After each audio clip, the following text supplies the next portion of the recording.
नमस्कार, सुमन्स किचनमध्ये आपलं स्वागत आहे। आज आपण चिकट न होणारी मसाला भेंडी कशी बनवायची ते पाहणार आहोत।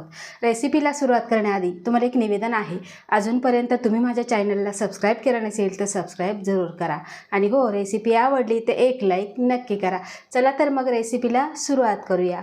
तर इथे मी अर्धा किलो भेंडी घेतलेली आहे। भेंडी ही स्वच्छ धुवून घेतलेली आहे आणि कॉटनच्या कपड्याने पुसून घेतलेली आहे। तुम्ही इथे बघू शकता।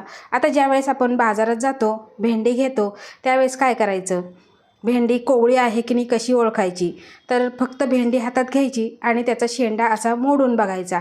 ही शेंडा मोडला गेला की समजायचं की भेंडी कोवळी आहे म्हणून। तर आता आपल्याला भेंडी कट करून घ्यायची आहे। आता भेंडी कट करायची, त्यासाठी आपल्याला भेंडीचा पुढचा शेंडा आणि मागचा देठाचा भाग हा काढून टाकायचा आहे।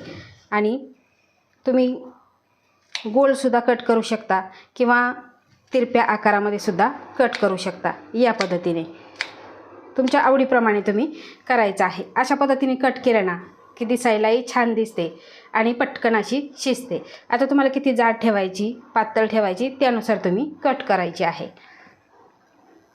सगळी भेंडी इथे मी कट करून घेतलेली आहे। इथे मी पॅन गरम करायला ठेवला आहे आणि यामध्ये घालायचे आहे आपल्याला अर्धा कप शेंगदाणे। शेंगदाणे आपल्याला मंद गॅसवर खमंग खरपूस साल तडकेपर्यंत भाजून घ्यायचे आहे। शेंगदाणे आपले साल तडकेपर्यंत खमंग भाजलेले आहे। आता हे आपण काढून पूर्णपणे थंड करून घेऊ। आता त्याच पॅनमध्ये घालायचं आहे आपल्याला 1 चमचा तीळ। आता हे तीळ सुद्धा आपल्याला भाजून घ्यायचे आहे। आपले भाजलेले आहे, चटचट उडायला लागलेले आहे, हे सुद्धा आपण काढून पूर्णपणे थंड करून घेऊ। आता त्याच पॅनमध्ये घालायचं आहे आपल्याला 1 चमचा सुकं खोबरं आणि 1 चमचा बडीशेप हलकीशी आपल्याला भाजून घ्यायची आहे। आता तुमच्याकडे नारळाची पावडर असेल ती सुद्धा तुम्ही घेऊ शकता। बडीशेप आणि खोबरं भाजलेलं आहे, हे सुद्धा आपण काढून पूर्णपणे गार करून घेऊ। आपण भाजलेलं साहित्य पूर्णपणे थंड झालेलं आहे आणि इथे मी मिक्सरचं भांडं घेतलेलं आहे। यामध्ये आपल्याला हे घालून घ्यायचं आहे आणि त्यानंतर आपल्याला काही कोरडे मसाले घालायचे आहे। इथे घेतलेले आहे 1 चमचा जिरं, 1 चमचा धना पावडर, अर्धा चमचा हळद, 1 चमचा मिरची पावडर। यामध्ये आपली साधी मिरची पावडर पण आहे आणि काश्मीरी मिरची पावडर सुद्धा मिक्स केलेले आहे आणि यामध्ये घालायचं आहे 1 चमचा आमचूर पावडर। आता हे सगळं आपल्याला जाडसर वाटून घ्यायचं आहे। तर अशा पद्धतीने आपण जाडसर मसाला वाटून घेतलेला आहे। आता या वाटणामध्ये तुम्ही दोडक्याची भाजी करू शकता, भरली वांगी सुद्धा करू शकता। अतिशय सुंदर असा हा मसाला तयार झालेला आहे। आता आपल्याला भेंडी बनवायची, त्यासाठी कढई गरम करायला ठेवली आहे आणि यामध्ये घालायचं आहे आपल्याला तेल। इथे मी 4 चमचे तेल घेतलेलं आहे। तुम्ही तुमच्या आवडीप्रमाणे कमी जास्त तेल करायचं आहे। आता यामध्येच घालायचं आहे आपल्याला इथे अर्धा चमचा जिरं आणि अर्धा चमचा मोहरी। छान असं आपल्याला फुलवून घ्यायचं आहे। जिरं मोहरी फुलले की यामध्ये घालायचं आहे कढीपत्ता। आता हे सगळं आपण मिक्स करून घेऊ आणि त्यानंतर यामध्ये घालायचं आहे आपण जी भेंडी कट केलेली ती सगळी यामध्ये घालायची आहे।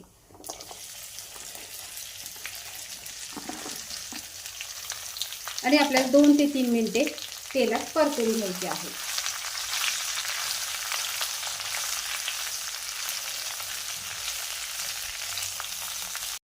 असं तेलात परतल्यामुळे काय होतं, भेंडीचा जो रंग आहे तो छान असा हिरवागार टिकून राहतो।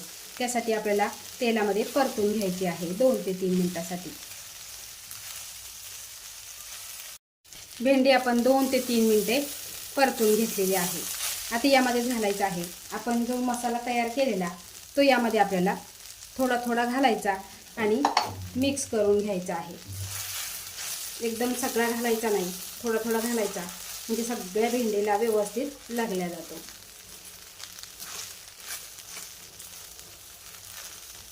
आता पुन्हा आपल्याला मसाला घालायचा आहे।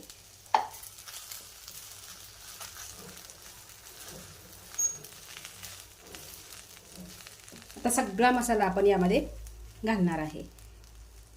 आणि त्यानंतर आपल्याला घालायचं आहे चवीपुरतं मीठ आणि सगळं आपण पुन्हा एकदा मिक्स करून घ्यायचं आहे.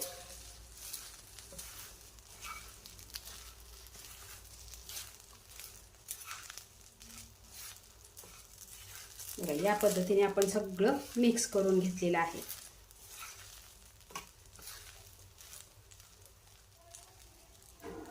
आता सगळी भेंडी व्यवस्थित हलवून झाली की त्यानंतर यावरती आपल्याला झाकण ठेवायचं आणि दर 2-2 मिनिटांनी आपल्याला ही मिक्स करत राहायची आहे, म्हणजे एकसारखी शिजल्या जाईल. तर आपण झाकण ठेवून 2-2 मिनिटांनी हलवून घेतलेली आणि मंद गॅसवर आपण शिजवून घेतलेली आहे. भेंडीची भाजी कुठेही लागलेली नाही आणि एकदम मोकळी सुटसुटीत झालेली आहे. आता बऱ्याच जणांना प्रश्न पडतो की झाकण ठेवल्यानंतर भेंडीची भाजी चिकट होते. तर चिकट होऊ नये त्यासाठी आपण यामध्ये आमचूर पावडर घातलेली आहे आणि आणखीन चविष्ट होण्यासाठी यामध्ये आपण बडीशोप घातलेली आहे. तर अशा पद्धतीची भेंडीची भाजी तुम्ही जरूर करून बघा. करायला खूप सोपी आहे आणि खायला तेवढीच टेस्टी आहे. आता ही भेंडीची भाजी तुम्ही डब्याला नेऊ शकता आणि मुलांच्या तर फार आवडीची आहे. लहानांपासून मोठ्यांना सगळ्यांना भेंडीची भाजी ही आवडते. तर ही भेंडीची भाजी तुम्ही भाकरीबरोबर चपातीबरोबर खाऊ शकता, डब्यालाही नेऊ शकता. अप्रतिम चवीची अशी ही भेंडीची भाजी आपली तयार झालेली आहे. तर तुम्हाला ही माझी आजची रेसिपी कशी वाटली ते मला कमेंट करून नक्की सांगा. आवडल्यास लाईक करा, शेअर करा, सबस्क्राईब करा आणि बाजूचं बेल आयकॉन बटन प्रेस करा. धन्यवाद.